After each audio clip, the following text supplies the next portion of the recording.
Já estamos gravando. Então, sejam todos muito bem-vindos. Hoje, dia 16 de dezembro de 2025. É um prazer falar para vocês desse assunto, que é um assunto que, por enquanto, ainda está muito nebuloso, né? E a nossa ideia aqui é tornar esse assunto um pouco menos nebuloso para vocês, para todos que estão aqui. Eu confesso a vocês que quando a gente começa a estudar a reforma tributária, parece que tudo fica muito distante uma coisa da outra, um conceito do outro, né?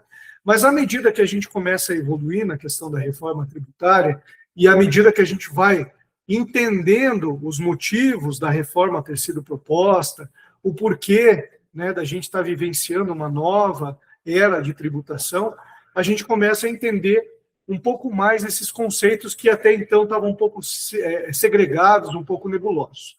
Então, é importante a gente sempre ter essa visão de que o assunto, por mais difícil que ele seja, por mais desafiador que ele se torne, ou que ele seja para nós, dependendo do nosso próprio conhecimento prévio do assunto, é importante a gente sempre dar esse passo inicial, né?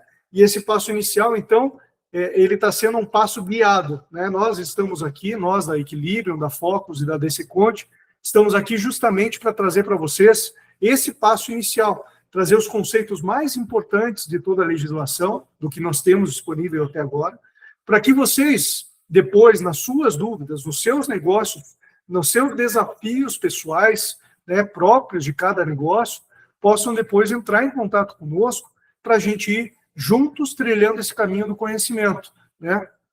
A gente costuma falar que a reforma tributária, ela não é o contador, né? Não vai ser só o contador que vai operar todo esse processo.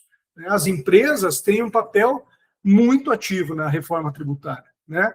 Desde que a gente sabe que ela vai mudar a questão da precificação, a negociação com fornecedores, a negociação com clientes, as margens de lucro, né? Vai trazer mudanças significativas na área financeira, né? Na parte operacional, na emissão de notas fiscais. Então, a gente tem uma série de, né, no seu setor comercial, então a gente tem uma série de setores que dependem muito mais da empresa do que do contador e que precisam estar muito alinhados com a reforma tributária, porque ela está aí, está batendo a porta.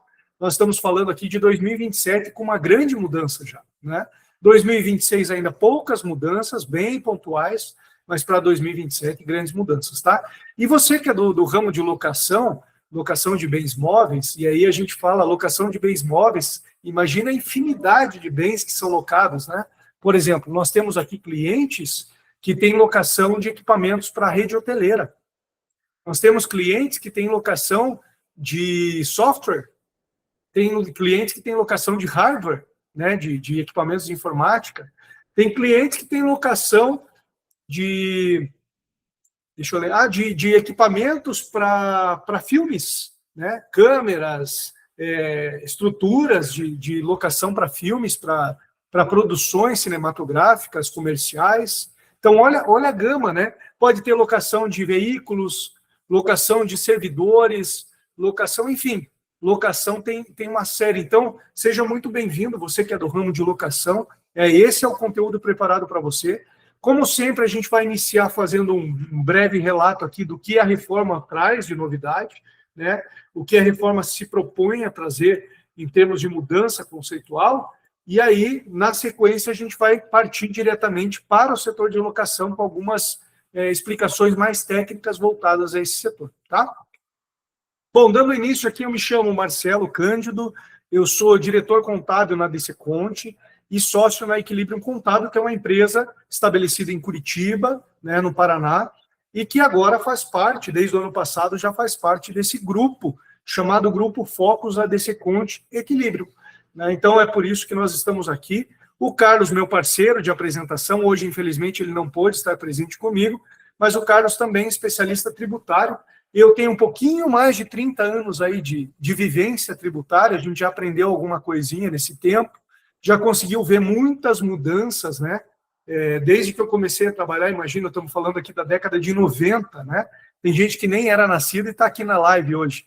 Então, a gente já viu muitas mudanças, já presenciou muitas estratégias de mudanças tributárias e já vivenciou ao lado das empresas todas essas estratégias. Então, com essa experiência, eu trago para vocês hoje essa vivência mais prática da tributação, para tentar falar para vocês. Eu não estou aqui preocupado em falar como é que o governo vai fazer isso tudo rodar. A minha estratégia hoje é trazer para você, que é do ramo de locação de bens, exatamente essa vivência junto com a legislação da reforma tributária. Mas o foco não é apresentar nada técnico, tá? Por favor. Então, a gente vai apresentar alguns conceitos, claro, para colocar todo mundo na mesma página, e depois a gente parte já para as dúvidas, enfim.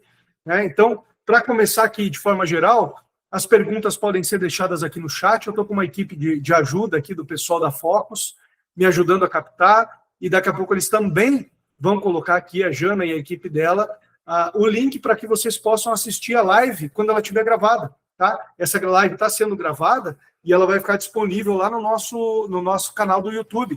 Então, fiquem à vontade depois para rever essa live, para tirar alguma dúvida que, porventura, na hora da explicação, vocês queriam anotar alguma coisa. Não se preocupem em anotar, se preocupem em entender o processo, que essa é a parte mais importante. Né? E aí, o restante vai vir depois com as perguntas, com a nossa interação aqui, tá? E eu queria pedir também para que vocês deixem os microfones desligados, para a gente não ter nenhum contratempo em termos de situações que podem acontecer ali no meio da live. E se vocês quiserem usar a palavra pelo microfone, levantem a mão, tá? Tem um botãozinho aqui embaixo, que é de levantar a mão, pode levantar a mão, a gente passa a palavra. Né? Aqueles que não quiserem ou se sentirem mais confortáveis colocando ali a informação no chat, mandem as suas dúvidas, tá? As dúvidas escritas, as dúvidas perguntadas via voz vão ser respondidas, e o nosso objetivo aqui é que vocês saiam hoje, pelo menos na reunião, ou entrem o ano de 2026 com muita informação já condensada, com bastante informação para seguir no propósito da reforma tributária. Combinado? Então, vamos lá. Bom, falando um pouquinho de reforma tributária, né? Hoje o país, vocês que são empresários vão entender tudo que eu falar, porque a gente aqui, eu também sou empresário da área contábil, né? Então, a gente está aqui junto, né? E justo nesse momento, né? Um país extremamente difícil de tributação muito alta, né? A gente está com um país muito travado em termos de oportunidades. Por exemplo, empresas do exterior que gostariam de aplicar dinheiro no Brasil. O Brasil é um país excelente, né? A gente sabe disso, tem muitas questões, pontos positivos no país, mas a questão tributária é um dos empecilhos no país. A questão tributária, a burocracia, né? A gente pode elencar aqui um monte de itens que fazem com que o nosso custo do país seja muito alto quando comparado a outros países em desenvolvimento, né? E aí o capital fica procurando aqueles países que são aqueles que mais facilitam a abertura de negócios. A gente tem uma legislação trabalhista extremamente travada, né? Vocês sabem disso. Para você admitir um funcionário, a quantidade de documentos, a quantidade de informações que você tem que passar é uma coisa absurda, né? E aí depois, quando você quer rescindir um contrato, você tem que praticamente, né, pedir, pelo amor de Deus, para que a coisa aconteça de uma forma organizada, para não ter nenhum tipo de problema. Então, é um país que tem muita legislação, muito travamento, né?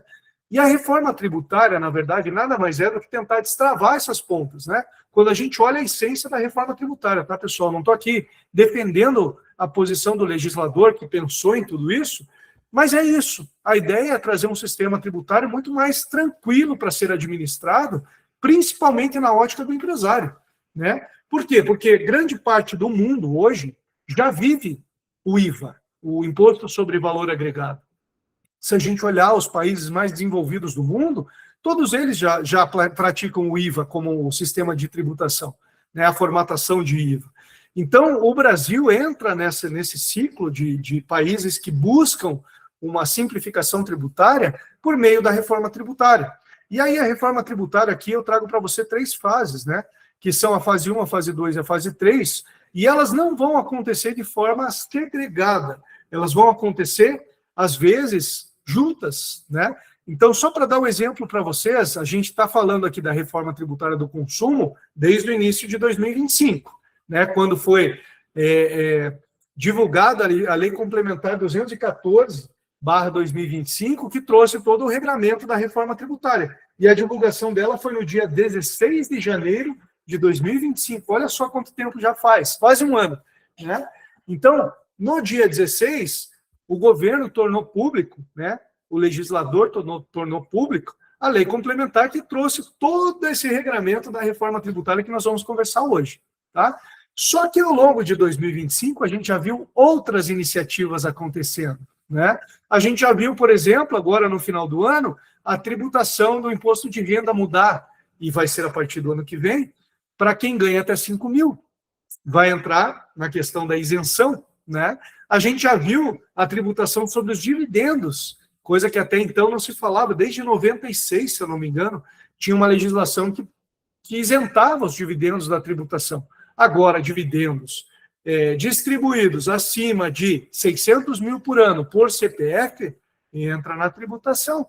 Né? Então, vejam, a gente está falando aqui de juntar a fase 1, que é a tributação sobre consumo, que é essa que nós vamos conversar hoje, com a fase 2, que é a tributação sobre renda. E sobre folha, acaba refletindo sobre a folha, né? Porque o funcionário que tinha o imposto de renda retido na folha, agora já não tem mais, né? Não é diretamente com a folha, não tá deixando de tributar um INSS sobre alguma verba, não é isso, mas acaba refletindo, né? Então, o funcionário acaba recebendo um pouco mais aqueles que recebiam até 5 mil reais de rendimento. E a gente vai ver daqui para frente também iniciativas na reforma da tributação sobre o patrimônio. Né? A gente está falando aqui de IPTU, IPVA, né? ITCMD, né? ITBI, e por aí vai. Todos os impostos que incidem sobre patrimônio. Né? E esses impostos, eles também vão fazer essa frente da reforma tributária. Ou seja, quando a gente fala de reforma tributária, a gente tem que ser tem que ter essa visão de que é um negócio mais amplo, que vai mexer com toda a tributação do país e, quiçá, entre também na folha de pagamento para tornar um sistema mais simples, mais limpo, né?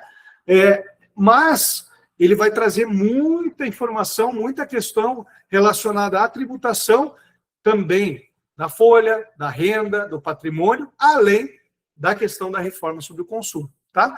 Então, hoje nós vamos focar sobre a fase 1, que é a reforma tributária sobre o consumo, mas eu queria trazer para vocês essa visão ampla, para que vocês tenham noção, e daqui para frente, quando ouvir alguém falar reforma tributária, vocês já podem perguntar, tá, reforma tributária do quê? Do consumo, da renda, do patrimônio, né? Aí a pessoa já vai falar, opa, esse cara está conhecendo, beleza? Então já fica essa primeira dica aqui para vocês.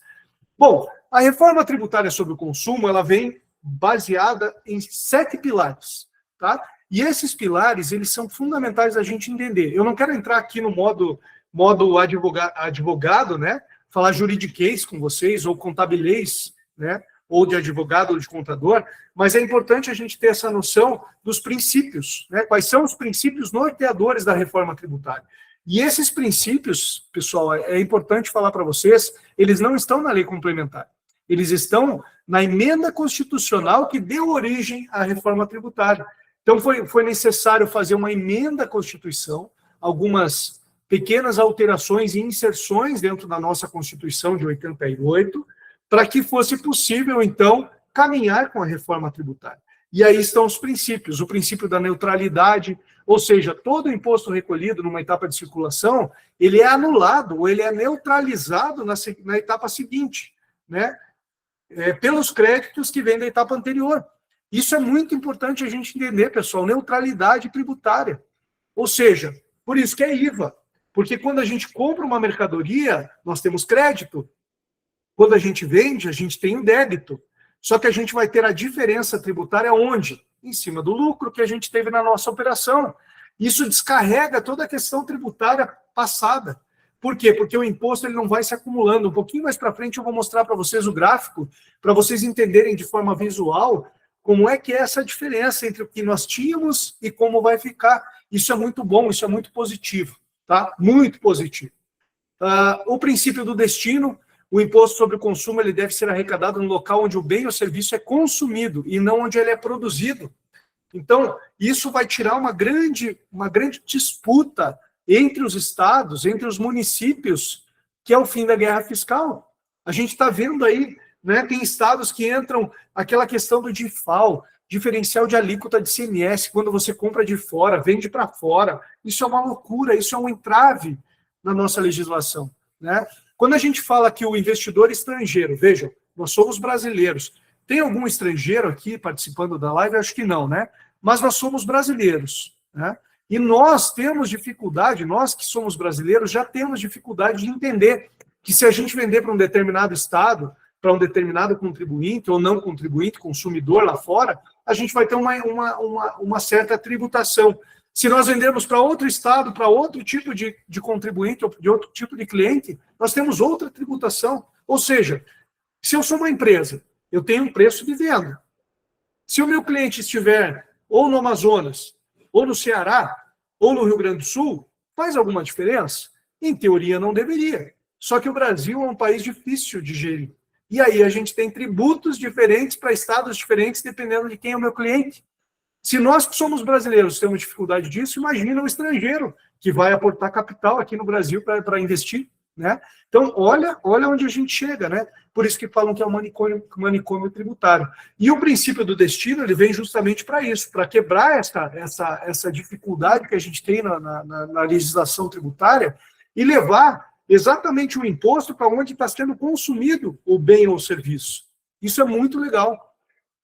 Então, quando a gente fala de princípios tributários envolvidos com a reforma tributária, é importante você conhecer para você saber depois, na avaliação, o que vai impactar o seu negócio, como vai impactar, e aí vem os desafios que vocês vão trazer para nós as dúvidas, tá? O princípio da simplicidade, tributação deve ser clara, acessível e de fácil cumprimento. É o que eu estava falando para vocês, como é que um investidor estrangeiro vai aportar dinheiro no Brasil sabendo que a tributação é uma loucura, que ninguém, nem nós brasileiros, entendemos direito. Então, fica muito difícil a gente explicar a questão tributária, principalmente quando é estrangeiro. Nós temos alguns clientes estrangeiros aqui no Equilíbrio e é uma dificuldade imensa para fazer eles entenderem de FAO, alíquota diferenciada, né, quando vende para não contribuinte, enfim, toda essa regra tributária, e aí você tem PIS, COFINS, Imposto de Renda, Contribuição Social, ICMS, ISS, IPI, né? Olha só. Então, se a gente pegar só os 7 que eu estou falando aqui, fora o restante sobre a folha, INSS, FGT, mas se eu pegar só os 7 que eu estou falando aqui, né, 8, sei lá, se a gente pegar 8 tributos e for explicar, cada um tem uma regra diferente. E aí não tem lógica, não faz sentido. Então, pelo menos 5 desses vão ter uma única regra. E aí a gente continua lá com o imposto de renda e a contribuição social separado. Ou seja, em teoria, teremos 2 regras tributárias. Isso facilita demais a vida. Não a vida do contador, agora a do contador também, né? Porque nós podemos prestar um serviço mais técnico, mais de consultoria, mais consultivo para vocês. Agora, a vida do empresário é facilitada sobremaneira, né? Princípio da transparência, né? Clareza e visibilidade dos tributos que serão pagos pelos contribuintes, tanto no momento do pagamento, quanto ao longo de todo o processo de arrecadação. Lembra que eu falei do princípio da neutralidade? Um está intimamente ligado com o outro, tá? Por quê? Porque o princípio da transparência, ele prevê que a tributação ela vai ser tão transparente que a gente vai conseguir saber quanto foi a tributação da cadeia como um todo.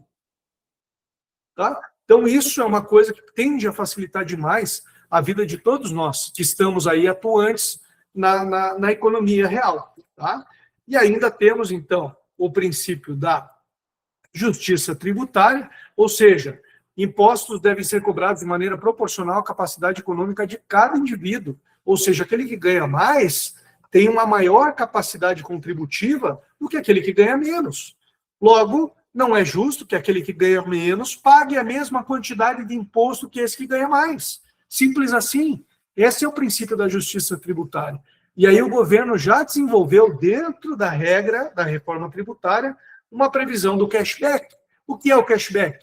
Famílias de baixa renda, que comprovarem essa situação de baixa renda, podem ter direito à restituição tributária. Isso é muito legal, né? Porque faz com que todo mundo pague imposto igual, só que depois esse imposto volta para aqueles que precisam que volte. Então, o imposto não foi igual. Ele vai ter um crédito para usar daquele imposto, né? O princípio da cooperação, ou seja, tem que haver uma relação mais equilibrada entre contribuinte e administração tributária e entre as próprias administrações tributárias. Hoje o que a gente percebe é assim, uma posição da Receita Federal uma posição da Cefaz, que é o órgão dos estaduais, e uma posição dos municípios. Cada uma diverge do outro.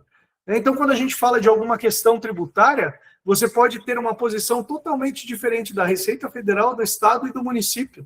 Isso não faz sentido. Os três são agentes arrecadadores, os três teriam que jogar as mesmas regras, só que por conta da complexidade tributária, por conta da complexidade da legislação, cada um fala uma língua.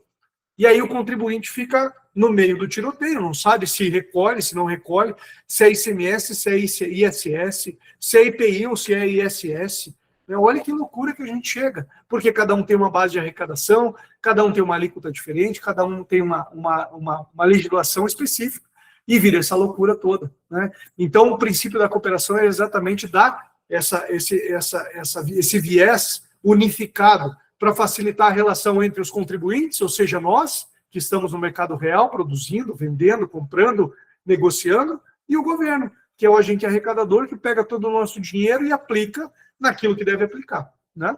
E aí a defesa do meio ambiente, que fica aqui a defesa do meio ambiente e da saúde, né? Então está sendo criado um imposto seletivo com uma finalidade extrafiscal, né? Que tenha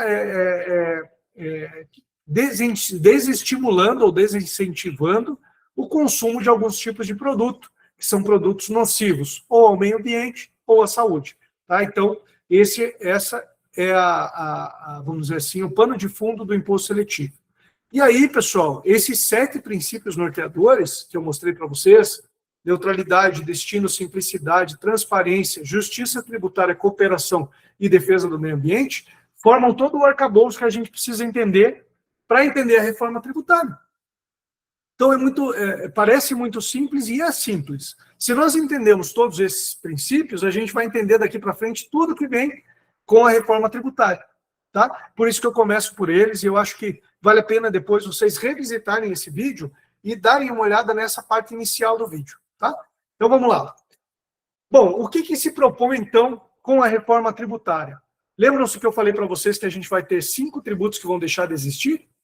E vão ficar 2? Olha lá, ó. PIS, COFINS, ICMS, ISS, IPI, deixam de existir. Quem que vai surgir no lugar? Opa, CBS, IBS e Imposto Seletivo. O IPI tem uma pequena mudança, mas isso para nós que somos do setor de locação não faz nenhuma diferença, exceto quando a gente for comprar algum bem que pode ainda ter a incidência do IPI. A princípio, o IPI é para ser zerado, exceto nos produtos que têm produção na Zona Franca de Manaus. E aí o IPI continua, então, existindo junto com esses outros tributos, tá? Não poderia ser tão simples assim, né? Eles continuaram, aí vem a barganha dos setores e acabaram deixando o IPI ali um resquício do IPI. Mas, a princípio, para todas as atividades, o PIS e a COFINS deixam de existir, dando lugar à CBS, que é a Contribuição sobre Bens e Serviços, e o ICMS e o ISS deixam de existir e vem no lugar a IBS. Esses dois juntos formam o IVA dual. No mundo, é a única iniciativa de IVA dual que a gente tem, né? E vai ser um IVA com as mesmas legislações. Eles vão seguir esse IVA, na verdade, ele vai seguir a mesma regra de tributação. Então, a CBS e o IBS, eles vão ter a mesma base de tributação, tá? Com alíquotas diferentes, mas eles têm a mesma base de tributação. E por que eles estão segregados? Porque uma parte vai ser administrada pela Receita Federal, que é a CBS, continua sendo uma contribuição federal, tá? E o IBS, que é o Imposto sobre Bens e Serviços, vai ser administrado por um comitê chamado Comitê Gestor do IBS, que vai ser criado com entidades dos governos estaduais e dos municípios, tá? Então, essa segregação é importante. Então, para fins arrecadatórios, a gente continua tendo 2 guias, né? Que é a CBS e o IBS, tá? Isso depois pode ser unificado, a gente ainda não sabe na prática como isso vai acontecer, mas é bom vocês entenderem por que vai ser um IVA dual. O propósito é o mesmo, a base de tributação é a mesma. Se uma determinada atividade vai ser tributada pela CBS, ela vai ser tributada pelo IBS. Não tem atividade que é só tributada pela CBS, não tem atividade só tributada pelo IBS. As duas seguem o mesmo regramento de tributação. Combinado? Ou seja, de 5 legislações, quer dizer, de 5 impostos ou tributos diferentes e de legislações inúmeras aqui, porque se eu falar de ICMS, eu estou falando de 27 estados. Então, são 27 legislações. Se eu falar de ISS, são mais de 5 mil municípios. Então, são mais de 5 mil legislações. Então, só aqui, nós temos quase 6 mil legislações diferentes. Só ICMS e ISS. Aí pega PIS e COFINS, pega IPI, estamos falando aqui de uma infinidade de leis, de normas, de regras, né? Então, percebam, vamos voltar nos princípios? Faz sentido o princípio da simplicidade? Faz, né? Então, a gente sai de mais de 6 mil legislações. Eu falei aqui 6 mil por baixo, pessoal. Tem mais de 6 mil legislações frouxo aqui, tá? Para que a gente possa passar a ter uma legislação. 2 regulamentos, uma legislação base. Isso ajuda muito, né? Então, a gente começa a ter uma simplicidade maior, tá? E aí, falando nisso, a gente já entra, então, no cronograma, que é uma coisa que todo mundo está muito preocupado. Tá, mas começa quando, né? A minha empresa aqui de locação de bens, quando vai começar, né, essa questão de transição? Vamos lá. 2026 é o quê? É o período de teste. A gente passa a ter, então, uma alíquota da IBS e do CBS de teste. Algumas empresas foram escolhidas para participar do projeto mais ativamente, tá? Essas empresas, elas vão recolher IBS e CBS já em fase de teste e vão compensar no PIS e na COFINS, tá? A princípio, elas vão recolher a CBS, depois elas vão recolher o IBS. Mas as empresas normais, aquelas que não são as escolhidas, o que muda para nós? Bom, o período de teste ele traz um único desafio para quem não é do Simples Nacional, tá? Para quem é do Simples Nacional, nenhum desafio. Fiquem tranquilos. Exceto se a sua prefeitura resolver mudar a nota fiscal eletrônica do portal municipal para o portal nacional. Esse é o único desafio que você pode ter sendo Simples Nacional. Isso aconteceu aqui em Curitiba, no mês de novembro. Todas as empresas do Simples Nacional tiveram que migrar a sua emissão de nota fiscal, que era feita no portal de Curitiba, para o portal nacional. Isso tem acontecido, Porto Alegre foi agora em novembro, né? As demais capitais aí do país já estão migrando, Rio de Janeiro já migrou, São Paulo é o único município que vai permanecer, que a gente tem conhecimento por enquanto, que vai permanecer com o seu sistema emissor de nota fiscal, tá? A gente tem aqui um município próximo de Curitiba também que vai permanecer, que é o município de Pinhais. Eles vão permanecer com o sistema municipal, mas o restante dos municípios, grande parte deles já está adaptando sua emissão para o portal nacional. E aí, quando é que, de fato, então, começa a reforma tributária para aquelas empresas que não são do Simples? Bom, se você não é do Simples, em 2026 você já tem que fazer adaptação no seu sistema. Quais são essas adaptações? Se você vende mercadorias, além de ter a alocação de bens, você tem que adaptar o seu sistema para as notas de venda. Porque a gente já vai ter que, embora a gente não recolha CBS e IBS, nós vamos ter que informar CBS e IBS lá dentro da nota de venda. Então, a sugestão é, fale com o contador, fale com a Desconte, fale com a Focus, fale com a Equilibrium e peça auxílio para parametrizar o seu sistema para atender a reforma tributária de 2026. Lembrando que essa necessidade é só para quem não é do Simples Nacional. Combinado? Se você é uma empresa prestadora de serviço, você também vai começar a informar IBS e CBS a partir de 2026. Então, sistemas adaptados, né? Se não é do Simples, tá? Volto a repetir. Sistemas adaptados e informação da CBS e do IBS é o que vai acontecer para 2026. Para 2027, a mudança já é mais forte, né? 2027, a gente tem a extinção do PIS e da COFINS e a entrada, então, da CBS. Olha lá, PIS e COFINS, aqui, deixa de existir e entra no lugar a CBS, tá? A CBS vai fazer parte, então, a partir de 2027, do nosso dia a dia. Nós vamos ter que acostumar com a CBS, porque em 2027 é CBS na veia. Ah, mas eu sou do Simples. Tá, tudo bem. Lá dentro do Simples você recolhe PIS e COFINS. Vai ser substituído pela CBS. Tá? Não traz impacto tributário para quem é do Simples, mas vai mudar. Né? Então é importante saber que essa mudança ela vai ser para todo mundo. Tá? Só que a gente vai ter, né, que ainda o ano de 2026 para se adaptar para toda essa mudança. Beleza?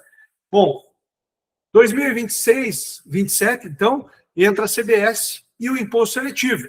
Imposto seletivo para algumas mercadorias que fazem mal ao meio ambiente ou à saúde, tá? Então, tem uma lista de mercadorias na lei complementar. Esqueci de falar para vocês, pessoal.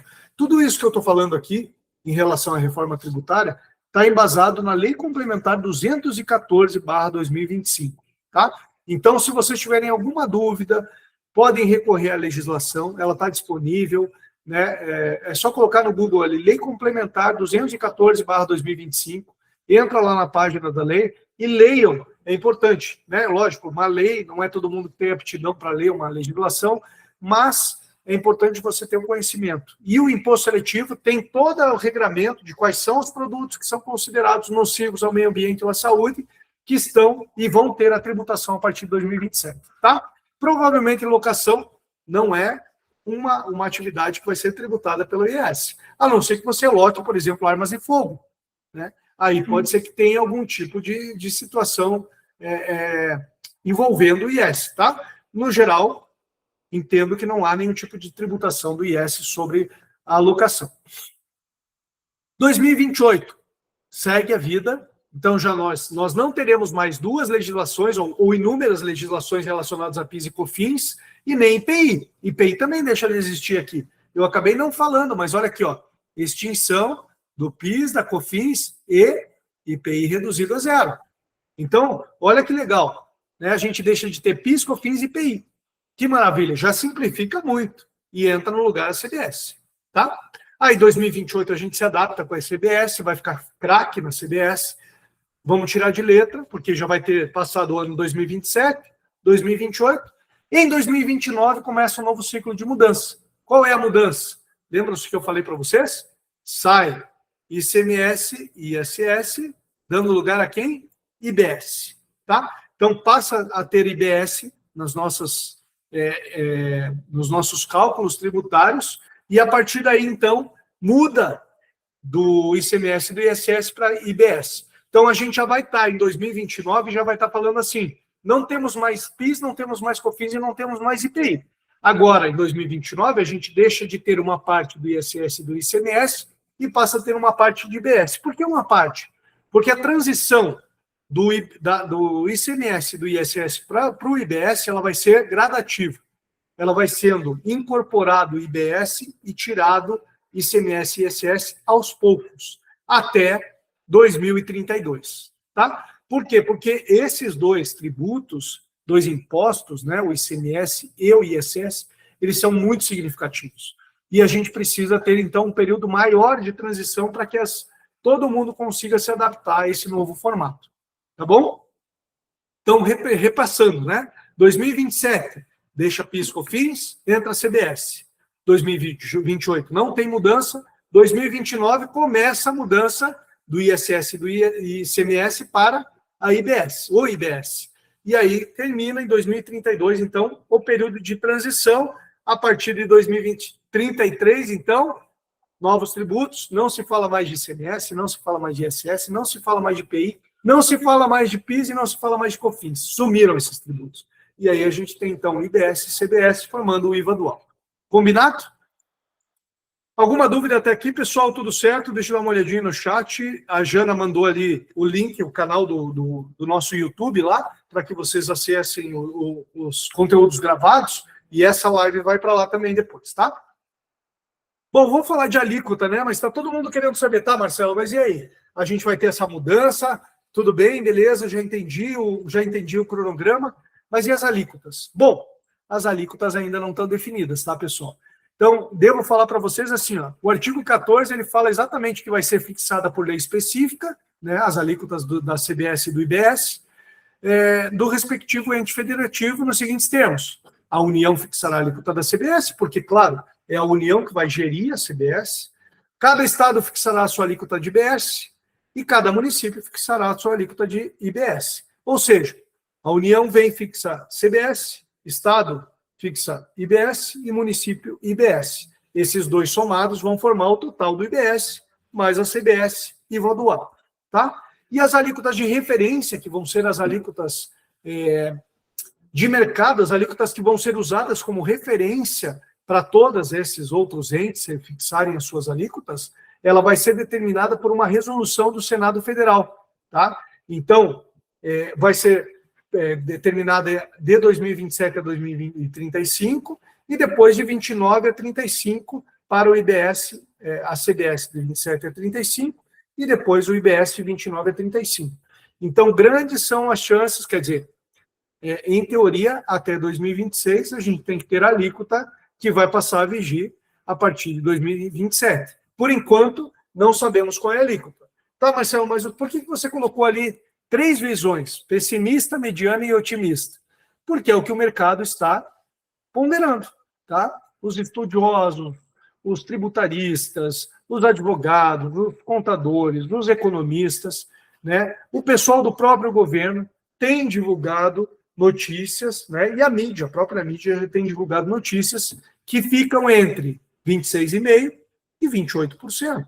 Tá? Pode acontecer de ser maior que 28%? Pode, tá? Mas essa é a alíquota que a gente tem escutado aí no mercado, de 26,5% a 28%.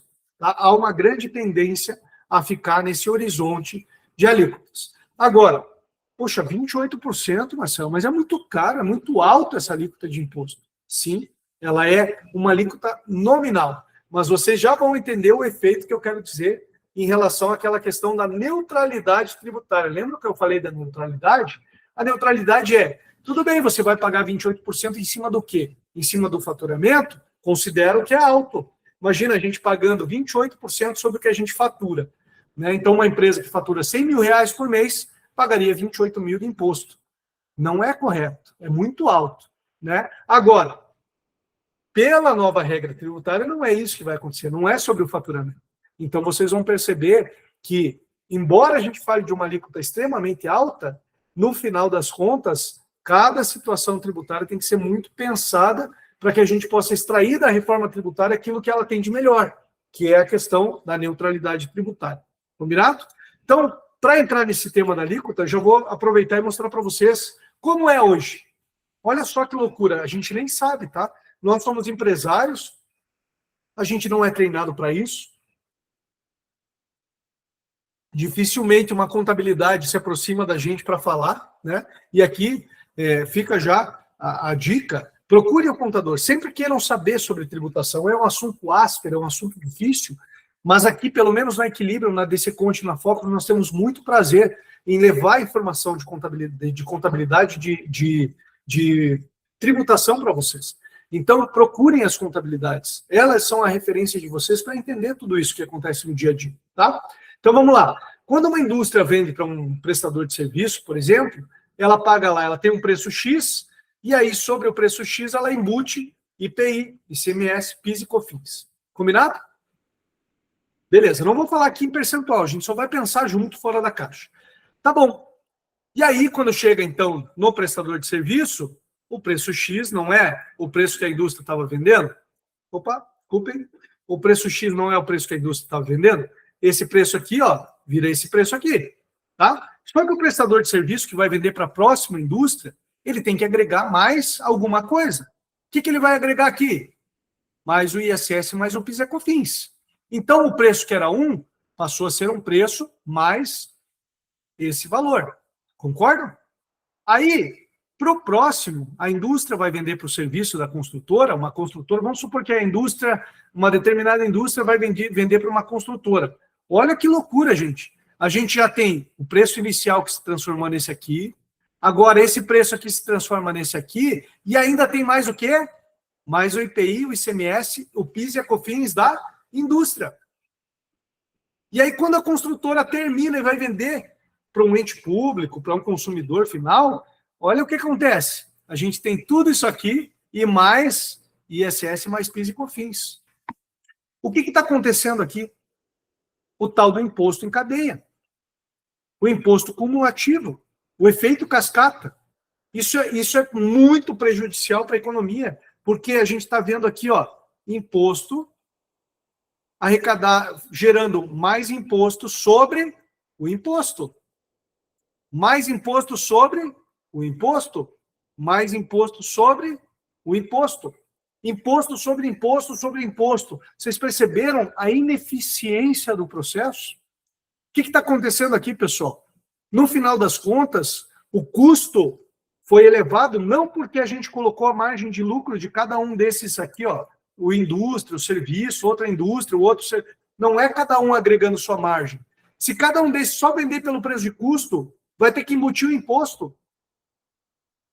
Então vamos supor que esse cara aqui, ó, a indústria vendeu aqui, ó, por 100 para o prestador de serviço. Se o prestador de serviço pegar por 100 e vender para outra indústria, ele não consegue mais vender por 100, porque ele vai ter que embutir o imposto, mesmo sem colocar margem de lucro. Olha que loucura. Isso é insano. Porque se a gente tem que colocar alguma coisa no nosso processo de venda, é a nossa margem de lucro, e não o imposto. Porque o imposto ele tem que ser algo que vai ser recolhido fora de tudo isso. Vocês concordam? Então, o que está acontecendo aqui é um efeito cascata que prejudica a economia e que eleva a carga tributária do país de forma considerável, né? E não é esse o processo. O processo é exatamente na linha da reforma tributária. A gente vai ter um processo que vai ser exatamente como esse aqui, ó. O que está acontecendo aqui, pessoal? Olha só. Mesmos agentes econômicos, tá? Estou colocando aqui os mesmos entes econômicos. Só que aqui, ó, a gente tem o quê? A gente tem o preço mais o CBS e IBS, certo? Aí, preço mais CBS mais IBS menos os créditos de IBS e CBS. Por que crédito? Porque o que eu paguei na etapa anterior vira crédito. Então, o prestador de serviço que vai formar o seu preço, esse cara aqui vai formar para vender para esse cara aqui, esse processo de venda do serviço para a indústria, ele vai ter o quê? Ele vai ter a formação de preço dele, com a margem de lucro dele, com a tributação dele, só que considerando o quê? O crédito que ele pagou aqui, ó, quando ele comprou da outra indústria. Então, isso aqui é fantástico. Isso traz a neutralidade tributária. Isso traz um sistema mais justo, onde o preço ele não depende da tributação. O preço ele considera o efeito tributário anterior para amenizar o impacto tributário da próxima etapa. Isso é fantástico, porque a gente está falando aqui de uma arrecadação que no final ela vai ser real. Ela não vai ser imposto sobre imposto, vai ser um imposto sobre o valor agregado. Lembra que lá no começo estava falando de IVA dual? Imposto sobre valor agregado dual? É exatamente o que está acontecendo aqui. Então, a gente tem uma mudança considerável. Tá, mas e aí, o último da cadeia vai pagar o quê? Vai pagar o imposto só daquele momento.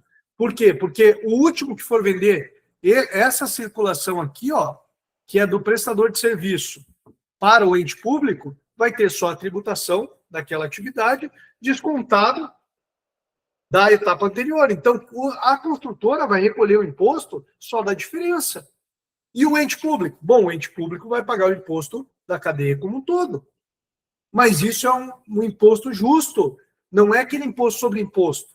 Então, a alíquota ela tende a ser muito mais eficiente. Vocês conseguiram entender? Essa é uma etapa muito importante do entendimento da reforma tributária sobre o consumo, tá, pessoal? E aí, o regime não cumulativo, que é o regime que vai reger toda essa questão de neutralidade tributária, ele demonstra que, para que você tenha o crédito da etapa seguinte, você precisa ter a extinção dos débitos da etapa anterior. Ou seja, se o meu fornecedor me vendeu e pagou o imposto daquela venda, eu posso usar esse imposto como crédito.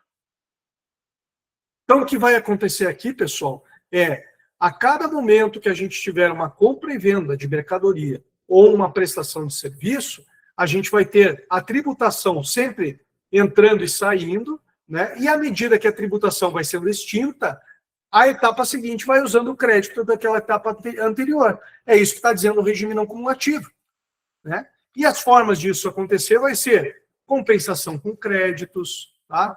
Por exemplo, se eu tenho créditos acumulados, eu comprei muita coisa. Ou, por exemplo, vamos pegar um exemplo direcionado para a área de vocês, de locação.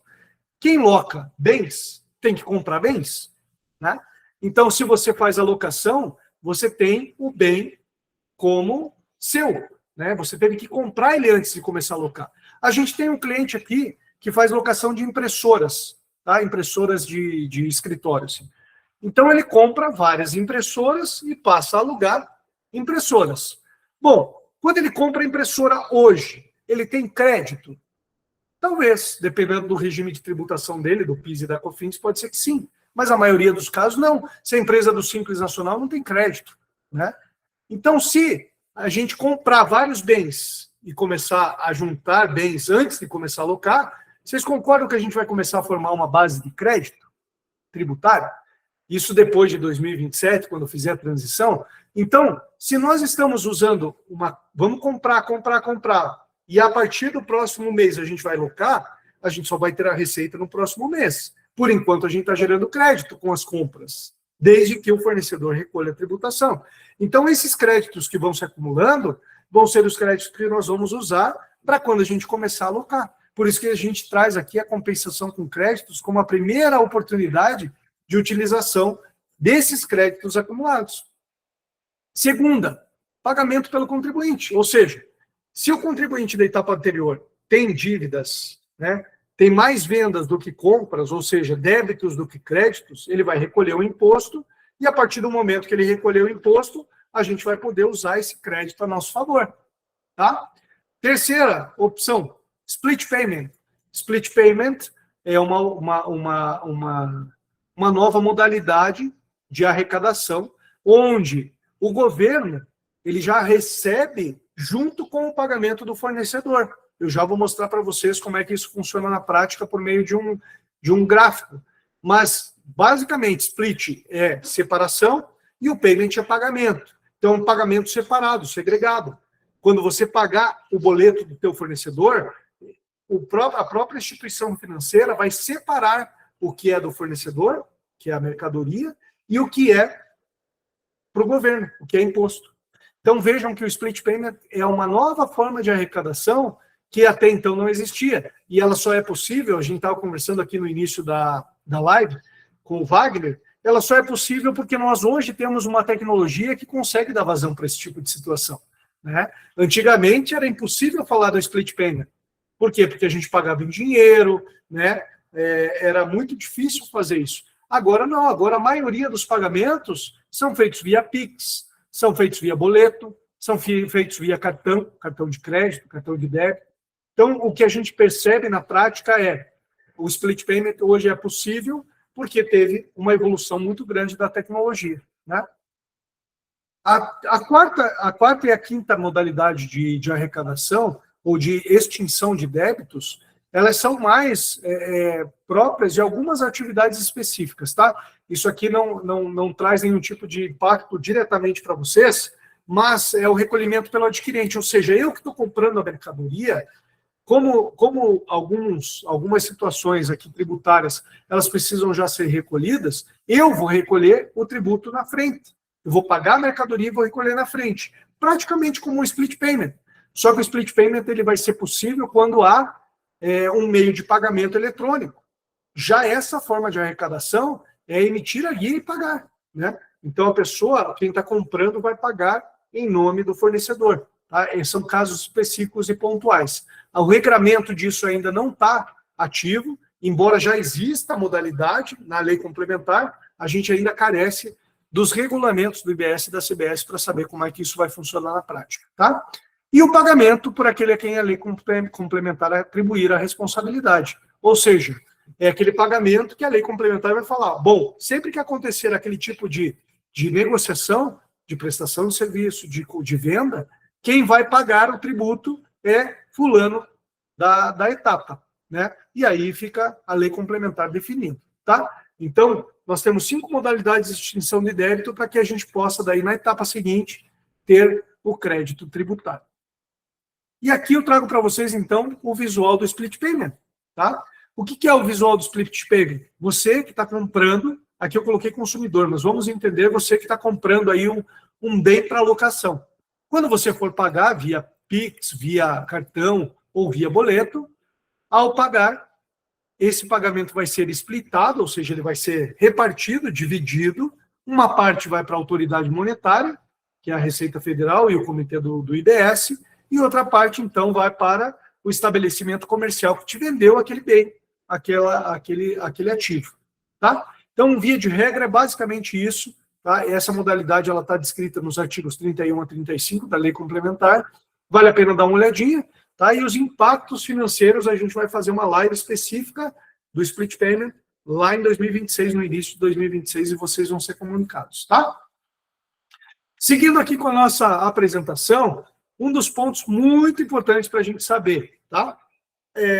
Antes disso, eu quero passar rapidamente aqui. Essa fórmula aqui não é de suma importância para vocês entenderem, mas aqui sim, a apuração dessa modalidade de reforma tributária, a partir de 2027, a gente vai ter uma apuração mensal, sempre vai ser mensal, e o mais importante, se você tem filiais espalhadas, a gente vai ter uma apuração única para todos os estabelecimentos da empresa. Então, vamos supor uma empresa que tem 5 filiais espalhadas pelo Brasil todo. A apuração vai ser uma só. A guia vai ser uma só. Tá? Isso vai facilitar muito, muito, muito a questão de atendimento às demandas do fisco, né? As obrigações acessórias que a gente fala. Né? Hoje, por exemplo, se você tem 5 filiais em 5 estados diferentes, a gente tem que entregar pelo menos 5 declarações, uma para cada estado. Né? Se você tem 5 situações em municípios diferentes, 5 declarações em municípios diferentes. Assim não, assim a gente passa a ter uma apuração unificada, tá? E a tendência é que ela seja automatizada, ou seja, no final do mês vai mostrar quanto você comprou e quanto você tem de crédito, quanto você vendeu e quanto você tem de débito.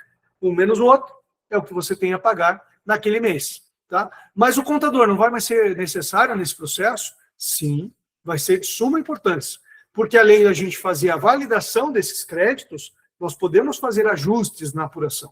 Os ajustes continuam sendo feitos. Então, eventualmente, você teve um cancelamento, você teve uma nota de locação que não foi aceita, tem uma nota que deveria ter sido cancelada anteriormente que não foi, alguma situação tributária que você está recuperando de tributos passados. Então, continua o processo de validação com a documentação fiscal. Porém, a gente sabe que a apuração tende a ser automatizada e o ano de 2026, então, vai fazer todo esse trabalho de avaliar e validar se os softwares, se tudo isso que está sendo construído pelo fisco, de fato funciona.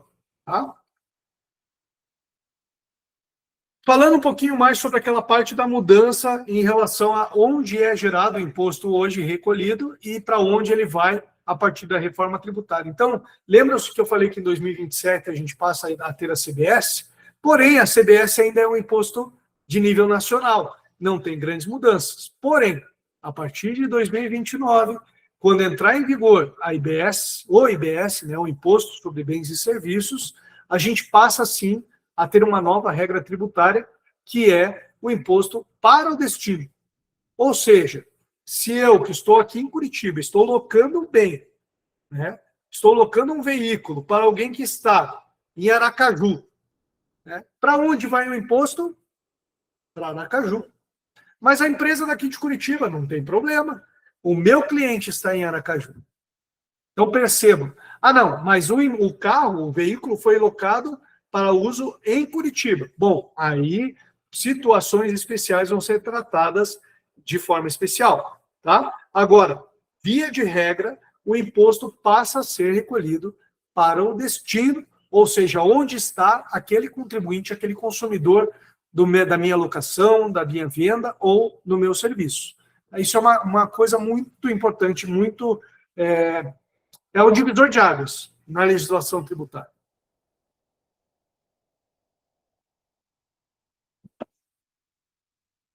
Bom, pessoal, até aqui alguma dúvida? Deixa eu ver se tem alguma mensagem no chat. Ficou tudo muito claro aqui para vocês, esse conceito inicial, tá? E agora a gente entra propriamente na parte de locação de bens, né? E quando a gente fala de locação de bens aqui, pessoal, tem bens para construtora, tem empresas especializadas em grandes locações, né? Locações de equipamentos de grande porte, locações de equipamentos para rodovias, para construção de rodovias, locação de equipamentos de informática. né? Tem muitos nichos de locação. Locação de brinquedos, de jogos, né, Wagner? Tem vários tipos de locação que a gente pode considerar. Então, é importante ter essa visão, e aqui eu quero deixar bem claro para vocês uma segregação muito importante, tá? Vocês estão vendo que tem um xizinho aqui, no meio aqui, ó, né? Por que a gente colocou esse xizinho entre locação de bens e locação de imóveis? Porque a legislação tributária da reforma tributária sobre o consumo trata essas dois estilos de locação de forma separada, tá? Enquanto a locação de bens entra na regra geral, a locação de imóveis, ela entra numa regra específica. Por isso que quando a gente fala de reforma tributária, tem que ter a visão do todo para saber o que vai enquadrar onde, tá? A locação de bens, regra geral. Locação de imóveis, regra específica. Tá? Isso está bem claro na legislação quando ela coloca os regimes que nós vamos ter dentro da reforma tributária. São só 3 tipos. E esses 3 tipos têm a lista do que pode e do que não pode. Então, vejam, nos regimes diferenciados, nós vamos ter redução de 30%, redução de 60%, redução a 0%, isenções. Cada um desses itens tem atividades específicas que vão estar dentro desses itens. Regimes específicos, olha aqui, ó. Opa, desculpem.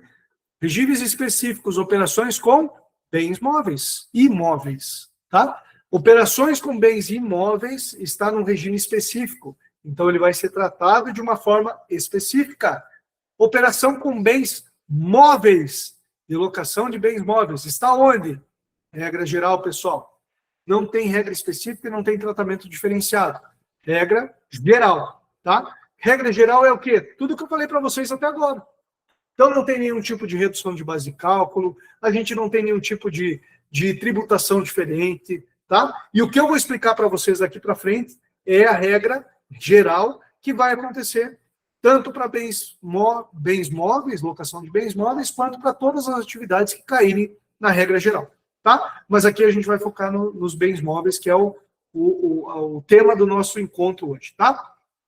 Então, está ali a flechinha mostrando que operações com bens imóveis está no regime específico. Bom, entrando diretamente na alocação de bens móveis, a gente tem que fazer aqui uma linha do tempo para a gente lembrar, né? Locação de bens móveis era considerado serviço até 2002, tá, pessoal? Então, até 2002, a locação de bens móveis, ela tinha a incidência do ISS, porque era considerado serviço. Em 2003, surgiu a Lei Complementar 116, que é o que a gente chama de regulamento do ISS, ela está válida até hoje, essa lei complementar, obviamente que com a entrada da reforma tributária e o ISS se tornando IBS, a lei complementar deixa de existir, tá? Vai ter uma revogação dessa lei complementar. Mas até hoje ela está ativa, e na lista de serviços nós tínhamos uma vedação à atividade de locação, entendendo dali para frente, de 2003 para frente, que a locação não era mais considerada uma atividade de serviço. Olha que interessante. Por quê? Porque serviço é tributado pelo ISS, Imposto sobre Serviços. Então, a partir de 2003, a gente teve uma mudança muito grande na tributação das locadoras, das empresas que locavam bens, porque elas deixaram de recolher o ISS. Não sei se vocês sabiam disso, mas essa é a origem da gente ter deixado de recolher o ISS. E aí, em 2010, o STF apaziguou esse tema, dizendo que o ISS não incide em locação de bens móveis. Até então, havia muita discussão, porque, embora a Lei Complementar 2003 tivesse revogado aquele item, vetado aquele item da locação, que até 2002 tinha item de locação como lista de serviço, lá na lista de serviço vocês vão perceber, se vocês abrirem a lei complementar, tem todos os tipos de serviços que são considerados, de fato, serviços prestados por empresas, né? E tinha a alocação de bens móveis. Em 2003, então, foi alterada a legislação, né, pela lei complementar 116/2003, e em 2010, então, o STF apaziguou esse tema, dizendo que aqui está a lista de serviços. Eu tinha esquecido o que eu tinha colocado, mas estava aqui, ó.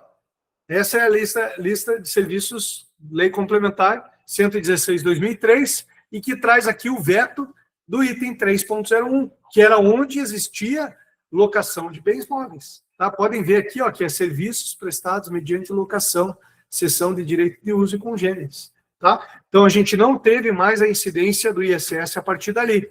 Tá? E aí, a súmula vinculante número 31 do STF, em 2010, mencionou que é inconstitucional a incidência do imposto sobre serviço de qualquer natureza sobre operações de locação de bens móveis dissociada da prestação de serviço. Ou seja, se eu só alugo o bem, se eu não presto nenhum serviço complementar a essa locação, não tem incidência do ISS. Então, lá começou essa mudança tributária grande e significativa para o setor de serviço. Tá, Marcelo, mas e aí? E agora? O que vai acontecer? Bom, lembra que eu falei para vocês que o imposto ia ficar entre 26,5% e 28%, né? Então, aqui a gente traz mais duas referências, só referências, não temos alíquotas certas ainda, tá? Eu estou colocando aqui para vocês que a CBS vai ser 9% e que o IBS é 19%, mas eu não estou cravando aqui para vocês, tá? Eu estou só dizendo que é uma alíquota de referência.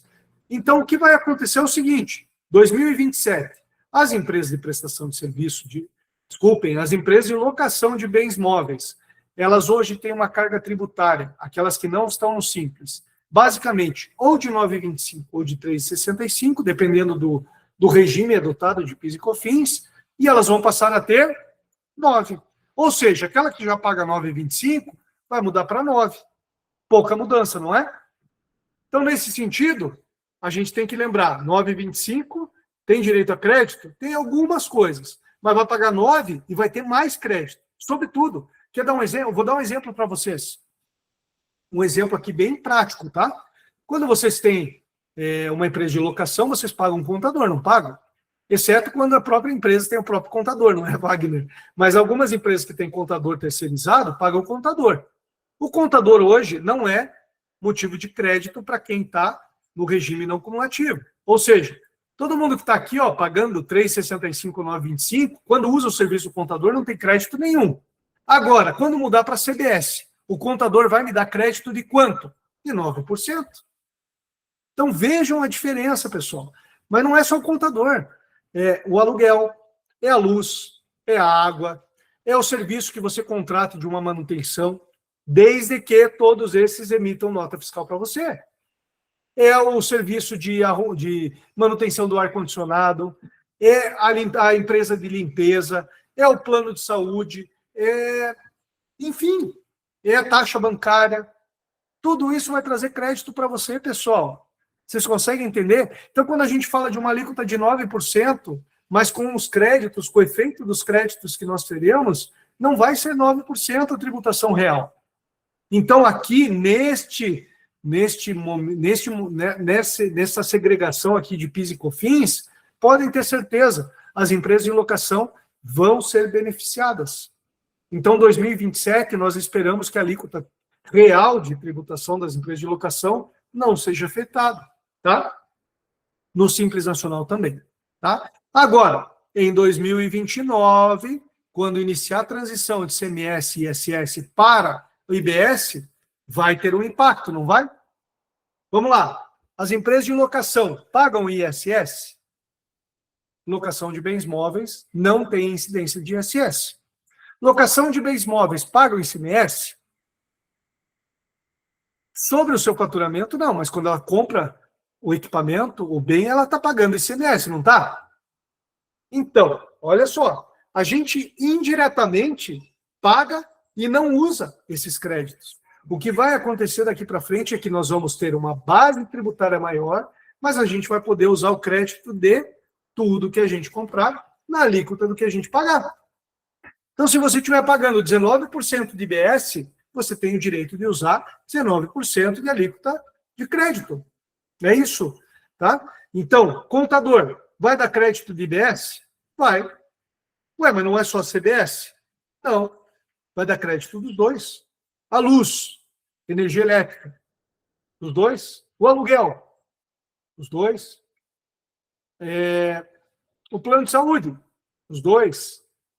a mensalidade que eu pago do sistema de faturamento, meu sistema financeiro, os dois, tudo vai trazer crédito de tudo. Então, vocês conseguem perceber agora o efeito tributário neutro que eu falei para vocês?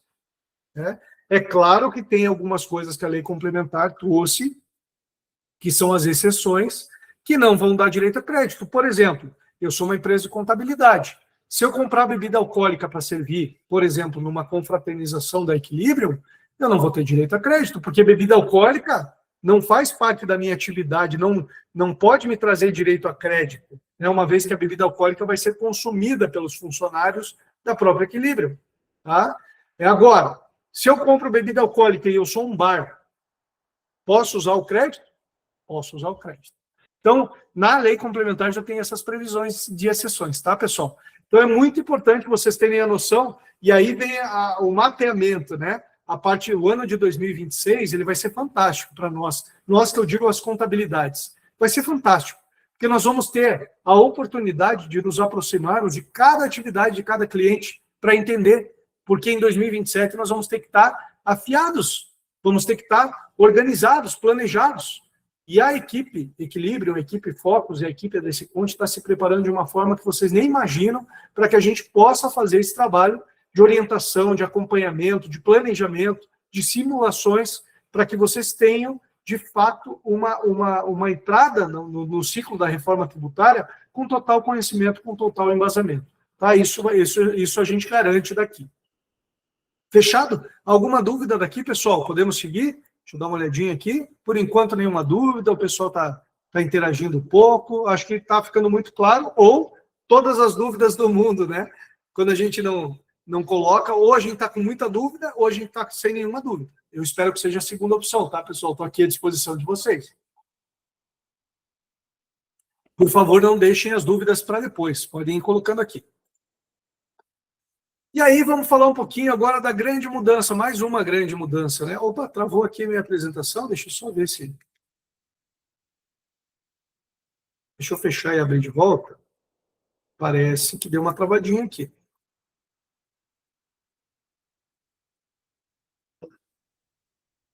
Vamos lá. Beleza, voltamos. Agora sim. Então, vamos lá, pessoal. Como a gente não era considerado atividade de serviço, nós não estávamos obrigados a uma nota eletrônica. Vocês concordam? Então, quando a gente fala aqui de documento fiscal eletrônico, né, o tal do DFE, documento fiscal eletrônico, e aí a gente tem nota fiscal eletrônica, nota fiscal de serviço eletrônica, nota fiscal ao consumidor eletrônica, fatura de energia elétrica eletrônica, fatura de telefonia eletrônica, enfim, vão ter vários documentos fiscais eletrônicos. Mas a gente tinha uma fatura de locação, era só o que a gente precisava entregar. Quando o nosso cliente locava um bem nosso, o que a gente fazia para ele? Um contrato, né, para que as responsabilidades sobre aquela locação fossem assumidas pelas partes, e uma fatura para cobrar a nossa mensalidade ou aquele período de locação que a gente estava disponibilizando o nosso bem para o cliente. Não é isso? Então, se a gente só tinha a fatura de locação, a gente agora, com a reforma tributária, vai ter que mudar um pouquinho. Tá? A fatura de locação, por enquanto, continua válida, por enquanto, e há grandes chances de, ainda em 2026, nós sermos forçados a passar a emitir nota fiscal eletrônica, tá? De serviço. Por quê? Porque, embora não vai ser considerado serviço, é o documento que vai agregar as operações de locação. Tá, pessoal? Então, já trago aqui uma grande novidade. Novidade por quê? Porque foi publicado agora, há pouquíssimo tempo. Tá? Então, está aqui, ó. Aqui, esse é o documento da nota fiscal eletrônica. Nota fiscal eletrônica no Portal Nacional. Tá? Então, esse vai ser o documento que nós vamos passar a usar no caso de locação. Olha só que legal aqui, ó. Não sei se vocês estão conseguindo ver, mas aqui já está falando aqui, ó. Locação, sublocação, item 3.0401. Tá? Então, já temos disponível o Código de Serviço de Locação, que é o mesmo que estava na lei complementar, lembra que foi vetado, mas agora passa a fazer parte desse novo modelo tributário, tá? Não vai ter a incidência do ISS por enquanto, fiquem tranquilos, né? Eu vou emitir nota e vou ter a tributação do ISS. Não, não, não. enquanto nós seguimos o fluxo, a gente segue a mesma regra tributária que vem até agora. Né? Locação de bens não é considerada uma atividade de prestação de serviço, logo não tem incidência de ISS, mas vai ter que passar a emitir nota fiscal de serviço. Tá? O que trouxe essa necessidade? A nota técnica número 005 de 19 de novembro de 2025. Lembra que eu falei que é uma recente mudança? Então, olha só, ela trouxe mais 3 grupos de informações aqui, 3 tipos de informações, que é um grupo de informações de locação, que traz ali para vocês, então, essa necessidade de falar qual é o código NCM do bem que eu estou locando, tá? Qual é a descrição do bem imóvel, ou seja, a descrição é aquele...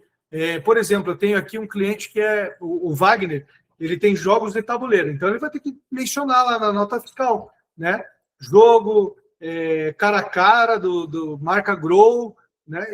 Vai ter que fazer a descrição do bem, e vai ter que colocar o código NCM do jogo. Não basta só colocar a descrição, tem que colocar o código NCM, que vai ser o mesmo código que ele recebeu a mercadoria, quando ele comprou essa mercadoria, tá?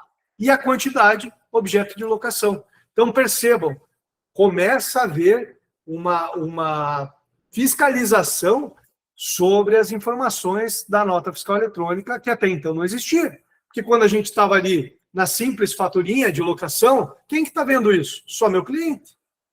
A partir de agora, sabendo que a gente vai mudar para a nota eletrônica, que vai ter todo esse conjunto de informações de locação, a gente começa a perceber que há uma necessidade de fiscalização. Por quê? Porque vocês que estão emitindo nota de locação vão gerar crédito para quem está comprando, para quem está alugando os bens de vocês. Então é importante que isso vá fechando para que o sistema funcione no todo, né? E aí ainda vem algumas observações importantes, como, por exemplo, o grupo acima só deverá ser informado para os casos de prestação de serviço de locação de bens móveis. Vejam que eles colocam aqui como prestação de serviço de locação, tá? Embora volte a ser considerado prestação de serviço, não vamos ter ainda a tributação do ISS. Combinado?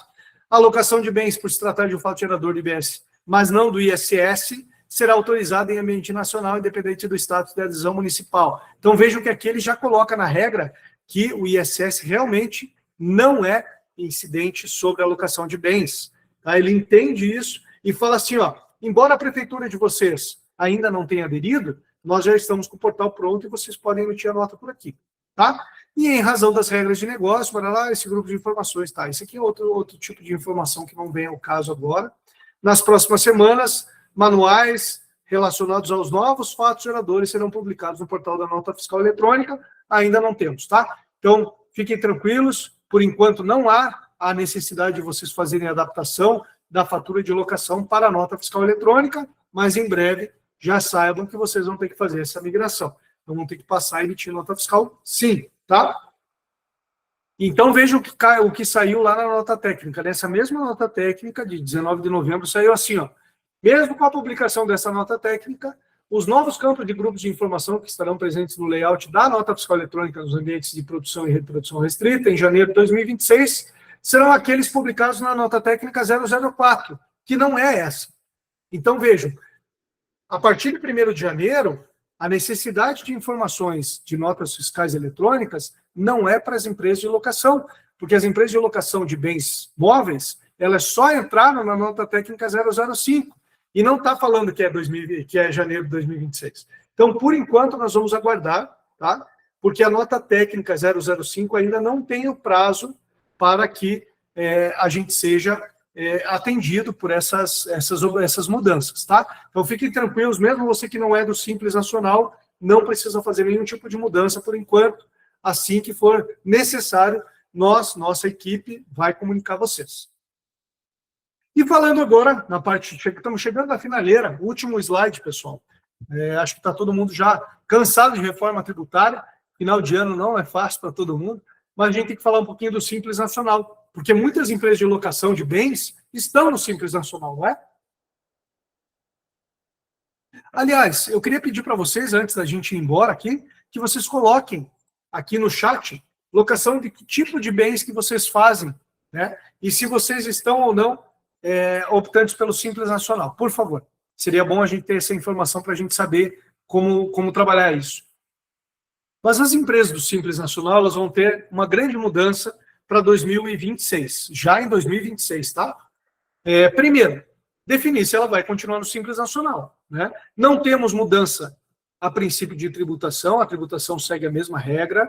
Há uma chance de haver um aumento do limite do Simples Nacional para 2027, mas isso ainda é um item que vocês devem acompanhar, quem é do Simples, principalmente, que o governo ele fica sempre na discussão e nunca sai essa mudança, né, essa elevação do limite. Mas há uma tendência, né? Já que estamos falando de reforma, pode ser que eles queiram atualizar os limites do Simples Nacional também, tá? Bom, o que mais que muda, né? Nós vamos ter a opção anual, a partir de 2027, de fazer 2 opções ao longo do ano para o Simples Nacional. Ou seja, primeira opção, eu quero ficar no Simples Nacional. Tá? Essa opção ela vai ser feita em janeiro de cada ano, até 31 de janeiro. Então, como é hoje, né? Janeiro, eu opto para o restante do ano, né?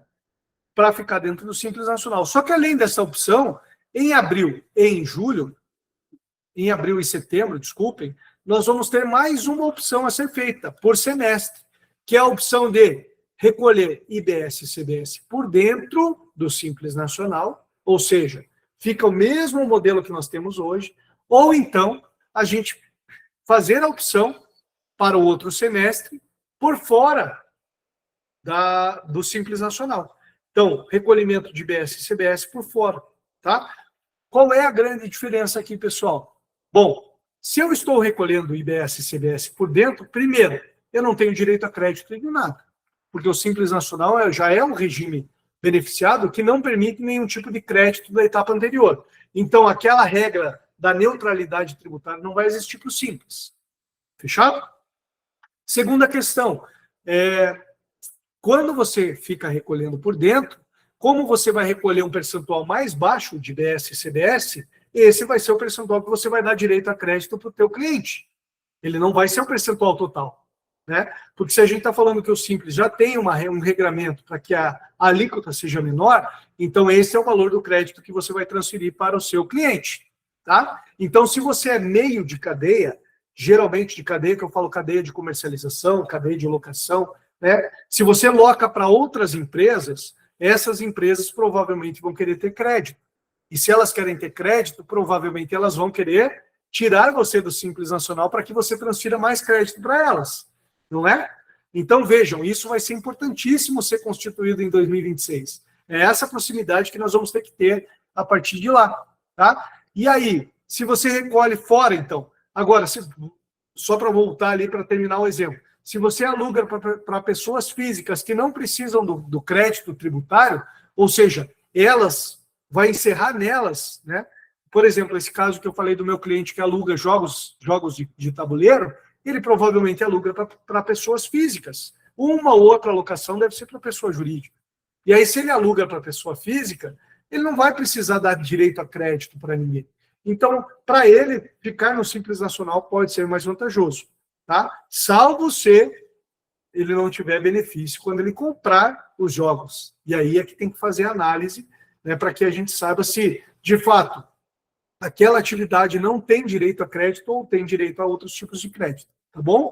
E aí as empresas que quiserem recolher IBS e CBS fora do Simples Nacional, que é outra opção, elas vão poder fazer isso semestralmente, essa opção de sair e voltar, só que aí elas têm o direito de creditar, ou de usar os créditos de tudo que ela comprar e de transferir o valor efetivo da tributação que ela recolher, tá? Então, para quem loca muito para empresas, talvez seja o caso de permanecer no Simples Nacional, só que recolhendo IBS e CBS por fora, tá? Então, essa é uma novidade que a legislação tributária traz, por meio da Lei Complementar 214/2025, e eu fico por aqui, pessoal, neste modelo de apresentação, hoje, né?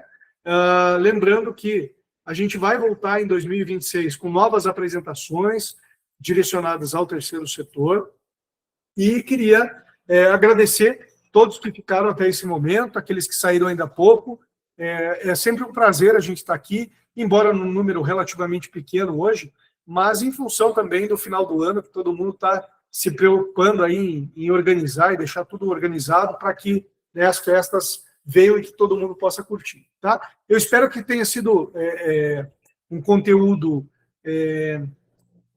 valoroso, né? Valioso para vocês que estão aqui. A gente continua à disposição, segue sempre à disposição para as dúvidas, para o relacionamento que vocês quiserem, para as necessidades que vocês tiverem em relação à reforma tributária. E quero já, desde já, agradecer a DC Conte, agradecer a Focus e a Equilibrium pelo espaço que nos deram e para que a gente, né, sempre siga esse propósito de trazer conhecimento, trazer sempre a informação tributária da forma mais simples possível para que vocês possam entender junto com a gente da tributação. Deixa eu ver se temos algumas dúvidas.